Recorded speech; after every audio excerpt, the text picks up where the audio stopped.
Hello viewers, আসসালামু আলাইকুম। হুমায়ুন স্মৃতি ব্লগ থেকে আপনাদের স্বাগতম।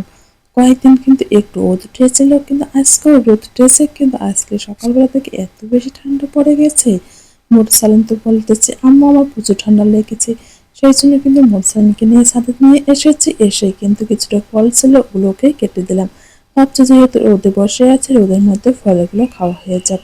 এই তো অনেকক্ষণ সময় মা ছেলে কিনে ছাদের উপর থেকে চলে আসলাম। অনেক সময় ধরে ওদের থাকতে এত বেশি গরম লাগছিল, বোঝা যাচ্ছিল না যে ঠান্ডা, কিন্তু বাসায় আসার পর কিন্তু আবারও বেশি ঠান্ডা লেগে যাচ্ছে। কি আর করে, যেহেতু শীতকাল, সবকিছু তো মানায় নিতেই হবে, তাই না? এদিকে মোরসাল বলছি আমি ডিম ভাজি দিয়ে ভাত খাবো, কিন্তু ডিমটা অনেক বেশি পছন্দ করে, ডিম এবং চিকেন, এই দুটো কিন্তু আমার সবচেয়ে ফেভারিট খাবার। এই তো একটু পেঁয়াজ, ও কিন্তু পেঁয়াজ ছাড়া রান্না করতে বলছে, কিন্তু পেঁয়াজটা না দিলে আমার কাছে না একদমই ভালো লাগে না। সেই জন্য একটু পেঁয়াজ আর ঝালটা কিন্তু খুবই কম দিয়ে একটু ডিম ভাজি করে নেব।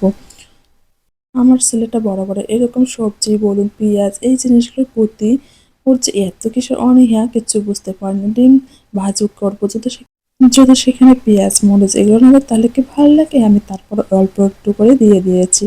এই তো আমি ডিম ভাজি করছিলাম, এখানে কিন্তু আমার ছেলেটা দাঁড়িয়ে দাঁড়িয়ে আছে। ও কিন্তু অনেক বেশি ডিম পছন্দ করে। আজকে ও গরম গরম ডিম দিয়ে নাকি ভাত খাবে, সেই কথা সেই কাজ। এই তো আমি গরম গরম ডিম ভাজি দিয়ে ওকে এখন ভাত খাওয়াবো।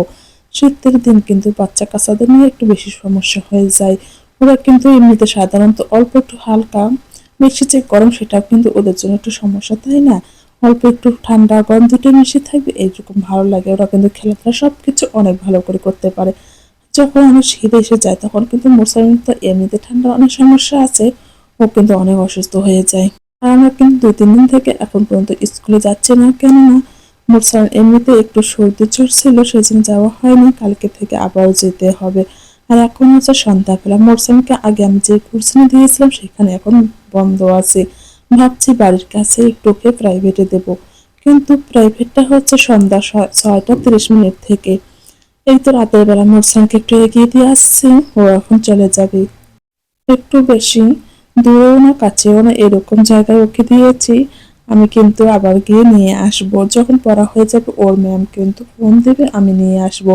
এই তো নিয়ে আসলাম। এখন বাজে প্রায় রাত 10টা, ঘুমাবো ভাবছি। সকালে যা রান্না করবো একটু গুছিয়ে রেখে দে, তাহলে শীতের দিন তত বেশি পরিশ্রম করতে হবে না, তাই না? শীতের দিন যদি রাতের বেলায় কিছু কাজ করে রেখে দেয়, তাহলে কিন্তু সকালবেলা খুব তাড়াতাড়ি রান্না বান্নাটা কমপ্লিট করা যায়। আমি যেহেতু সকালবেলা মাছ রান্না করবো, সেই জন্য ডিপ ফ্রিজ থেকে মাছগুলো বের করে নর্মাল ফ্রিজে রেখে দিলাম, তাহলে কিন্তু সারা রাতের মধ্যে বরফটা আস্তে আস্তে খুলে যাবে, সকালবেলা আমি রান্না করে নেব।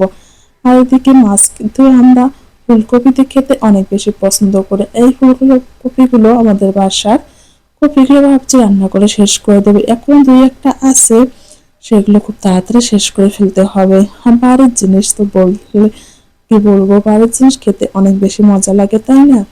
এই তো আমি ফুলকপিগুলো কেটে সুন্দর করে রেখে দেবো, এবং অন্যান্য যা কিছু আমার রান্নার জন্য লাগবে সমস্ত কিছু কেটে করে কিন্তু রেখে দেবো সকালবেলা, তাহলে খুব তাড়াতাড়ি আমার রান্না বান্নাটা হয়ে যাবে। এদিকে আমি কিন্তু সবগুলো কাটাকাটি করছি। মরসুমি কিন্তু এখন পর্যন্ত ঘুমাচ্ছে না। ওকে বলছি আব্বু তুমি যে ঘুমাও, আমি যাচ্ছি। ও কিন্তু একেবারে যাবে না, বলছে আম্মু চলো আমরা একসঙ্গে যাবো। জানি না ও কেন এরকম করছে, ওর চোখে ঘুম এত বেশি কম, দিনের বেলা কিন্তু ঘুমাতে চায় না। রাত প্রায় এখন 10টা প্লাস হয়ে গেছে, কিন্তু তারপরও ও ঘুমাতে চাচ্ছে না। বাচ্চারা হয়তো বোধহয় এরকম, তাই না?